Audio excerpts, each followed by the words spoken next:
Hi, nice to meet you. How you doing? Hi, Andrew. Nice to meet you. How are you? I'm fine. I'm good, thank you. Okay, thank you for your time. Congratulations on the show. I really enjoyed all 8 episodes of Wonder Man, and I think it's a fantastic addition within the MCU. Oh, thank you. I'm so happy to hear that. Okay, let's start. Why did you decide to bring Wonder Man into the MCU now, and why did you choose Yaya for the role? So that's a very good question. The timing of why Wonder Man happened when it did has nothing to do with me. This series started on the set of Shang-Chi when Sir Ben Kingsley was working with Destin Daniel Cretton, and they had a great relationship together. Really enjoyed each other. Really wanted to continue to explore this character. And Destin thought, what if we do a show where Trevor goes to Hollywood? Then he learned that there was a competing project internally at Marvel, that Stephen Broussard and Brian Gay were trying to do a Wonder Man TV show. At a certain point, someone was like, well, maybe it's the same show. And that's when I got involved. So the timing for it all came from internal Marvel. But I had previously worked on Hawkeye, loved working with Marvel, and I love writing about the entertainment industry. So it felt like the stars kind of aligned for me. I was thrilled to first meet on this and start talking about what this show could be.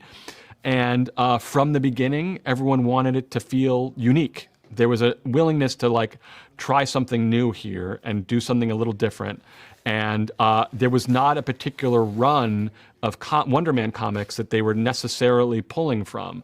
They sort of said, you know, help us figure out who Simon Williams is. Does he have superpowers? Does he get superpowers? We really want to make a show about the entertainment industry. And so that was my job to figure him out. Okay, that's awesome. What can you tell me about Trevor's Lottery? Because Ben Kingsley is amazing, and I think this show gave him his true and full circle development from his time as the fake Mandarin to now. So why did you decide to include Trevor in this story?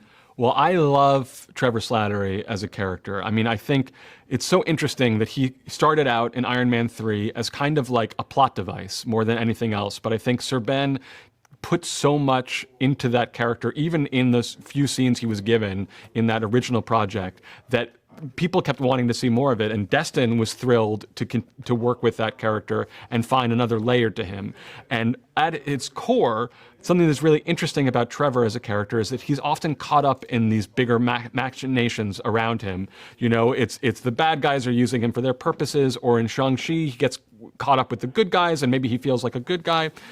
I wanted, if we're going to make him the second lead of this show, a two-hander with Yaya, that we needed to find some depth here, and we needed to kind of dig down a little bit. And I like the idea that Trevor starts this series thinking he's redeemed, thinking he's done all the hard work and he's ready to sort of reap the rewards of being a good guy now. But through the course of this show, learns that he hasn't ever really taken account or responsibility for his own actions, and that it's up to him for the first time to make a sacrifice for somebody else and do something selfless and kind of heroic. And that's a little bit of, you know, it may not be a traditional hero story, but there's a little heroism for both Simon and Trevor in this project, I think. Okay, we love Trevor. We love him. We do.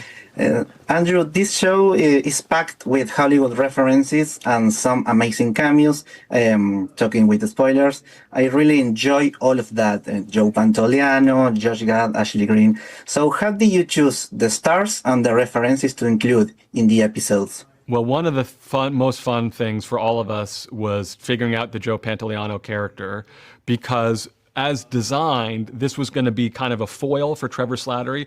This was a contemporary of his, a peer who made all the right choices when it came to his career, as opposed to Trevor Slattery, who made every wrong choice, that he kept his family front and center, that he had perspective on the job and had fun with it, and made the right investments in his life. And when we thought of a list of these incredible character actors that so many of us loved and have been in so many incredible projects, but maybe are not household names, Joe Pantoliano rose to the top of that list immediately, and we all got excited about reaching out to him. And I got to have the first conversation with him and sort of say, listen, I'm going to send you a script. The character says Joe Pantoliano on the page. I've put a lot of words into your mouth, but this is your person. This is you. So let me know what feels right and what feels wrong. I'm totally open to it. And Joe has nothing but incredible stories about his career. He's worked on every project, and he's got a lot of philosophies about acting. He's written several books. So those thoughts and ideas work their way into the show as well, which was really great. Okay. I remember that in Guardians of the Galaxy Volume 2, Yes. Nathan Fillion almost played Simon Williams, but the scenes were cut of the final cut of the film. Yes. Was that a factor in the development of this series? It was not a factor, and we did think about casting Nathan Fillion in a small role in this series as himself, but we do make reference to his show, The Rookie, which is where Simon Williams has an incident as a day player, just in dialogue only. But I'm a big fan of Nathan Fillion's. I got to work with him on Community, and he's terrific. And James Gunn is a huge, I'm such a fan of all of his work. So while that's a fun alternate reality where Nathan Fillion is also Wonder Man, in this current Earth version, we have Simon Williams, we've got Yahya, and we're very thrilled to have him. I have to ask you something very important. Okay. Eric Williams. All Marvel fans know that he becomes the Grim Reaper. Yes. Are there any plans to explore this side of Eric in the near future, maybe? So I will never say never. As conceived currently, he is a foil for Simon and an antagonist to a degree, but in a way I think a lot of people can relate to in their own family. One of the things we thought about Simon from early on was that he should be first generation and feel like an outsider to not only this industry, but maybe this country. And there's a lot of pressure put on first generation kids to deliver. Their parents have made a lot of sacrifices to start a new life in another country.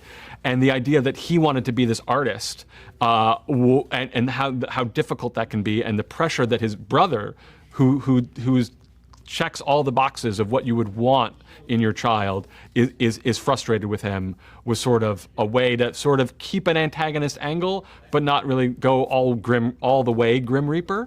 But who knows? The future could hold anything for that character. Okay. And about the future, my final question for you is, will we see Simon Williams again in the MCU? Because we don't have a teaser yet for Wonder Man will return in Avengers Doomsday. We have not seen an official Wonder Man will return, and whether Simon Williams and Wonder Man do return, I think is up to a few people. It's up to Kevin, it's up to Lou, and it's up to the Marvel fan base. If people like this character and people respond to this show, I have a certainty that we will see more of Simon Williams. Okay, love to hear that. It's so amazing.